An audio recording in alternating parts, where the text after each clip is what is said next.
Hello guys, आप सभी का स्वागत है मेरे यूट्यूब चैनल पे। ये महीना चल रहा है जून का और इसमें आता है मेरा बर्थडे। तो उसको सेलिब्रेट करने के हिसाब से मैं, मेरी वाइफ, मम्मी और ब्रदर हम चारों निकल लिए थे गोवा घूमने के हिसाब से। और जयपुर का एयरपोर्ट पर सबसे पहले हमने लाउंज एक्सेस ले लिया था, उसमें भरपेट खाना खाया। और गोवा में हम जिस प्रॉपर्टी में रुकने वाले हैं उसका नाम है ताज सिदादिक गोवा हेरिटेज। और ये जो प्रॉपर्टी है इसके अंदर, ये प्रीमिसेस के अंदर एक होराइजन करके भी है। ये दोनों जो होटल्स हैं ये इंटरकनेक्टेड है, मतलब आप जा सकते हैं दोनों। अगर सपोज आप रुके हेरिटेज में तो आप होराइजन की सारी फैसिलिटीज़ यूज़ कर सकते हैं, आप होराइजन में रुके तो आप हेरिटेज की सारी प्रॉपर्टीज़ सारी फैसिलिटीज़ यूज़ कर सकते हैं। तो बेसिकली ये जो दोनों प्रॉपर्टीज़ हैं इस पर मैंने एक्सटेंसिव वीडियोस निकाले थे और अभी मैंने यूट्यूब चैनल पे थोड़े समय पहले ही डाले थे। तो अगर आप चाहें तो आप उसको भी रेफर कर सकते हैं। हेरिटेज हो चाहे होराइजन, दोनों की एक एक फैसिलिटी को मैंने आप लोग को दिखाया। एक एक पूल, काफ़ी सारे पूल से दोनों प्रॉपर्टीज में मिला के, और वो सब मैंने आप लोग के लिए कवर किया था। तो अगर आप चाहें तो आप वहाँ जाके भी देख सकते हैं मेरी पुरानी सीरीज़ में, क्योंकि हमारा एक्सपीरियंस बहुत ही अच्छा रहा था। तो हमने चलो सोचा कि वापस से इसी प्रॉपर्टी में रुकते हैं। और देखिए वाइफ कितनी खुश है। तो इनोवा क्रिस्टा हमारी आ गई थी, उसके बाद हम चल दिए थे अपने होटल की तरफ। तो जो होटल है ताज सिडाडिक गोवा हेरिटेज, उसका स्टे मेरा बहुत ही अच्छा रहा था पिछली बार। और वही देख के हमने सोचा कि गोवा में जा रहे हैं तो वापस से इसी प्रॉपर्टी में रुकेंगे और होराइजन और हेरिटेज की जो सारी फैसिलिटीज उनको अवेल करेंगे। तो आज वेदर ठीक ठाक सा था, कोई बहुत मतलब अच्छा वेदर नहीं था जो सोचकर हम लोग आए थे कि शायद थोड़ी बारिश मिल जाए। वो तो नहीं मिली, धूप पूरे टाइम थी। बट ठीक है, हमें लगा जो भी है उसी में एंजॉयमेंट कर लेते हैं। बाकी आप लोग देख सकते हैं।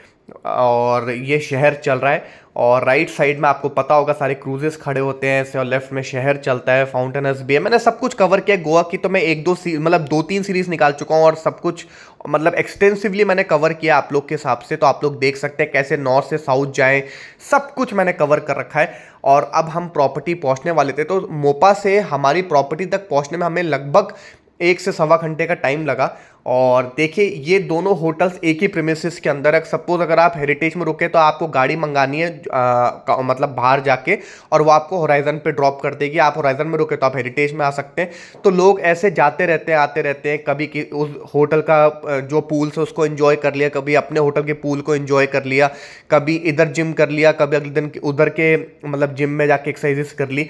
तो ऐसे लोग इंटरकनेक्टेड, मतलब ये दोनों होटल से तो आप दोनों की फैसिलिटीज़ यूज़ कर सकते हो।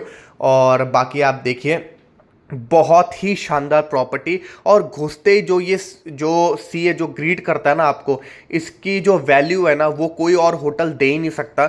और बहुत ही गजब। तो जाते ही हमें सबसे पहले तो वेलकम ड्रिंक मिल गई थी। और यहाँ का जो स्टाफ है बहुत ही कर्टियस है और काफ़ी अच्छे से हम लोग को अब जानने लग गया है। और देखिए आप लोग, तो प्रॉपर्टी तो बहुत ही खूबसूरत है। और इतने सारे प्राइवेट एक्सेस बीच पॉइंट्स हैं यहाँ होटल के अंदर कि आप बस 3-4 सीढ़ी उतर के सीधे बीच पे जा सकते हो। और पूल्स काफ़ी अच्छे हैं, काफ़ी अच्छे साइज़ के हैं। और बीच तो ऐसा लगेगा जैसे बस बीच का पानी आपके रूम तक ही नहीं आ रहा, बस इतना सा रह गया। अदरवाइज तो आपको ऐसा लगेगा कि बिल्कुल आपके रूम तक को टच कर रहा है। तो हमने तो बहुत ज़्यादा मतलब इन्जॉयमेंट करने का सोचा है। 3-4 दिन के लिए हम लोग हैं और काफ़ी सारी चीज़ें हमने प्लान कर रखी हैं, काफ़ी सारी चीज़ें देखनी है। एक्चुअली मेरी जो मदर और ब्रदर है वो पहली बार गोवा आ रहे हैं, मैं और रुचि तो कई बार आ चुके हैं। तो उनको काफ़ी अच्छे से दिखाना है गोवा को। और ये देखिए घुसते ही जो आप जब प्रॉपर्टी में घुसते हैं तो सामने जो आपको बीच मिलता है ना, गजब, इसका तो कोई मुकाबला ही नहीं है। और हम लोग तो ये मन बना के आए थे कि सीधे पूल में जाएंगे, पर थोड़ा सा चेक इन प्रोसेस लेट हो गया। और अब मैं आप लोग को वैसे अगले पार्ट में अपना स्वीट भी दिखाऊंगा। तो जो मेरा स्वीट है वो बहुत ही शानदार है, आप लोग को देख के मज़ा आएगा। तो आप लोग बने रहिए अगले पार्ट के लिए भी। और ये देखिए ये 3 पूल तो यहाँ पर है और 2-3 आपके होराइजन के अंदर है। वो देखिए ऊपर होराइजन के, ये होराइजन की बिल्डिंग है और नीचे जो है ये हेरिटेज की बिल्डिंग है। तो होराइजन के ऊपर आपको इन्फिनिटी पूल मिलता है। वैसे मैं सब कुछ अपने पुरानी सीरीज में कवर कर चुका हूँ, एक एक चीज़ मैं वापस से कवर कर रहा हूँ। बट वैसे ये मेरा बहुत पर्सनल ट्रिप है जिसमें मैं ज़्यादा वीडियोस नहीं निकालूंगा। बाकी देखिए हेरिटेज की प्रॉपर्टी काफ़ी सुंदर है और काफ़ी सारे गार्डन्स हैं प्रॉपर्टी के अंदर। आप लॉन टेनिस खेल सकते हो, बास्केटबॉल कोर्ट है, उसके अलावा बैडमिंटन खेल सकते हो, नीचे वॉलीबॉल खेल सकते हो, बीच पर उन्होंने सेटअप बना रखा है। बहुत चीज़ें करने को बच्चों के हिसाब से भी। और मैं एक एक चीज़ कवर करूंगा आप लोग के हिसाब से। फिर से सपोज अगर आपको ऐसा लगा कि नहीं पिछली सीरीज़ नहीं इसी में देखना चाहते तो मैं सब कुछ कवर करूंगा। और मुझे तो ये प्रॉपर्टी बहुत ही अच्छी लगती है। गोवा आप आएँ तो बिल्कुल इस प्रॉपर्टी में रुक सकते हैं। तो देखिए वेलकम ड्रिंक में हमको ये शरबत सा एक मिला था। ये कैफ़े अज़ूल है जिसमें हमने पिछली बार हाई टी ली थी, और इससे निकल कर आप सीधे बाहर जा सकते हैं पूल और बीच की तरफ। और देखिए ये जो बीच है ना, ये काफ़ी खाली सा रहता है, मतलब एक तरीके से आप इसको प्राइवेट बीच ही मानो। पिछली बार भी मैंने नोटिस किया, बस मैं, मेरी वाइफ और होटल के रेसिडेंसी बीच पे होते थे, क्योंकि हमें किसी ने बताया कि इसमें जब बाहर के लोग आते हैं तो उनको काफ़ी मतलब अजीब से रास्ते से आना पड़ता है, तो लोग प्रेफर नहीं करते यहाँ पर आना। तो यहाँ पर आपको मेजोरिटी ऑफ द टाइम, मतलब टाइम्स आपको ऐसा लगेगा जैसे कि सिर्फ होटल के रेसिडेंसी हैं। तो बहुत ही मज़ा आता है, ऐसा लगता है जैसे बस आपका प्राइवेट बीच है और एक लंबे स्ट्रेच पे आप वॉक कर सकते हैं। तो ये जो फीलिंग है ना, ये कहीं और नहीं आती। और सबसे अच्छी बात है कि ये वाली जो प्रॉपर्टी है ताज की, इसमें जो ये लोग हैं ये बीच को खुद क्लीन भी करते रहते हैं, जो मैंने फोर्ट अगवाड़ा विलेज में नहीं देखा। जब मैं वहाँ रुका था मेरी पहली सीरीज़ में, वहाँ के बीचेस गंदे पड़े रहते हैं। इसके जो मतलब ये वाला जो बीच है ना, वो तो प्रिस्टीन क्लियर है, मतलब बहुत ही साफ़, आपको गंदगी मिलेगी नहीं, वो हर समय ही साफ़ करते रहते हैं। और इतने सारे गार्डन्स हैं ना इस प्रॉपर्टी के अंदर कि आपके फोटोग्राफी तो कभी ख़त्म ही नहीं होने वाली। इनफैक्ट मेरी मदर भी मेरे पीछे पड़ी हुई है कि यहाँ भी फ़ोटो खींच दो, वहाँ भी खींच दो।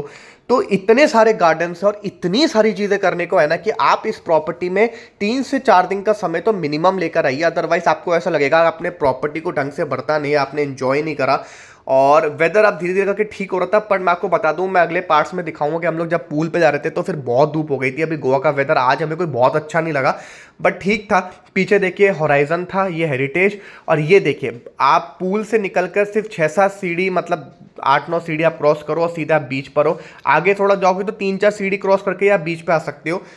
और मैं फिर से बता दूं, अगले पार्ट ऑफ द वीडियो में मैं आप लोग को स्वीट कवर करूंगा, उसके अलावा इसमें जो जो एक्टिविटीज़ है, जिम, मैं ये सब भी कवर करूंगा। इस पार्ट ऑफ द वीडियो में मैं एक होटल का आपको ओवरव्यू दे रहा हूँ। आपको मैं बताना चाह रहा हूँ कि ये होटल कितना शानदार है, और आप इसमें अगर आप गोवा आ रहे हो तो बस इस प्रॉपर्टी में रुक जाओ, सब कुछ आपको यहीं मिल जाएगा। अच्छा प्राइवेट बीच, अच्छा खाना, आपको फैमिली के साथ अच्छी मतलब टाइम स्पेंड करने का मौका मिलेगा। बहुत सारी एक्टिविटीज़ हैं यहाँ पर करने के हिसाब से। और सुबह बस आप यहाँ पर अपनी कॉफ़ी लेके बैठ जाइए और बीच की ठंडी हवाओं को एंजॉय करिए। और मैं सच बता रहा हूँ, मुझे ये प्रॉपर्टी जो है ना, वो ये इंडिया की बेस्ट प्रॉपर्टीज़ में लगती है।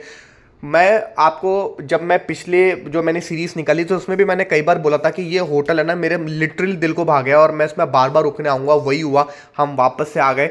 और ये देखिए 3-4 सीढ़ी जैसे मैंने बताया था क्रॉस करके आप बीच पे जा सकते हैं। तो अगर आपके साथ मतलब बूढ़े लोग हैं तो उनको दिक्कत नहीं आएगी, या जिनके घुटने में प्रॉब्लम है वो आराम से 3-4 सीढ़ी क्रॉस करके नीचे बीच पे जा सकते हैं। ये बहुत बड़ा एडवांटेज है। और ये देखिए बच्चों के हिसाब से भी जगह जगह ऐसे प्ले सेक्शंस बना रखे हैं, और बहुत ही सुंदर गार्डन्स हैं। मतलब मैं आपको लिटरली बता रहा हूँ, आपकी इतनी गजब गजब की फ़ोटोज़ आएंगी ना कि आपको मज़ा आ जाएगा। तो गाइज़, अगर आप लोग को मेरे वीडियोस अच्छे लग रहे हो तो प्लीज़ लाइक कर दो, शेयर कर दो, सब्सक्राइब कर दो चैनल को। हमें इंस्टाग्राम पर आप लोग फॉलो भी कर लीजिए ताकि आपको लेटेस्ट अपडेट्स मिलते जाए। और जो अगला पार्ट होगा इस सीरीज़ में, उसमें आप लोग को मैं स्वीट दिखाऊँगा, जिम दिखाऊँगा, और कुछ कुछ सेक्शंस और होटल के दिखाऊंगा। उसके बाद मैं होराइजन भी कवर करूंगा, और गोवा में हम लोग कहाँ कहाँ घूमेंगे और कैसे कैसे जाएंगे वो सब भी मैं कवर करूंगा। अब जैसे ये एक अलग सा ही गार्डन है, नेचर्स वॉक, ये सिर्फ ताज के रेसिडेंसी जो इस प्रॉपर्टी में रुके, हेरिटेज या होराइजन, वही आके एक्सेस कर सकते हैं। तो मतलब बहुत ही गजब गजब की जगह है इस प्रॉपर्टी के अंदर, और मज़ा आ जाएगा। बस आप तो अपनी कॉफ़ी लो या चाय लो और बस इस प्रॉपर्टी में घूमो, आपको बहुत मज़ा आने वाला है। लिटरली ये मेरे हिसाब से इंडिया की बेस्ट प्रॉपर्टीज़ में से एक होना चाहिए। शायद हो भी, मुझे पूरा आइडिया नहीं, बट होना तो ज़रूर चाहिए। और जगह जगह सिक्योरिटी गार्ड्स बैठे रहते हैं। उन्होंने हमसे भी पूछा कि आप होटल के रेसिडेंट हो, तो मतलब कोई बाहर का आदमी अंदर नहीं आ सकता है, तो आपकी सेफ्टी पूरी इंश्योर करता है ताज। और देखिए कितनी खूबसूरत प्रॉपर्टी है। Next part of the video में आपको हमारा शानदार स्वीट देखने को मिलेगा। उसके अलावा मैं जिम दिखाऊंगा, जो जिम अभी अभी बना है इस वाली प्रॉपर्टी के अंदर। पहले इस वाली प्रॉपर्टी के लोगों को होराइजन में जाना पड़ता था। तो अभी के लिए बाय बाय गाइस, अब मिलते हैं next part of the video में।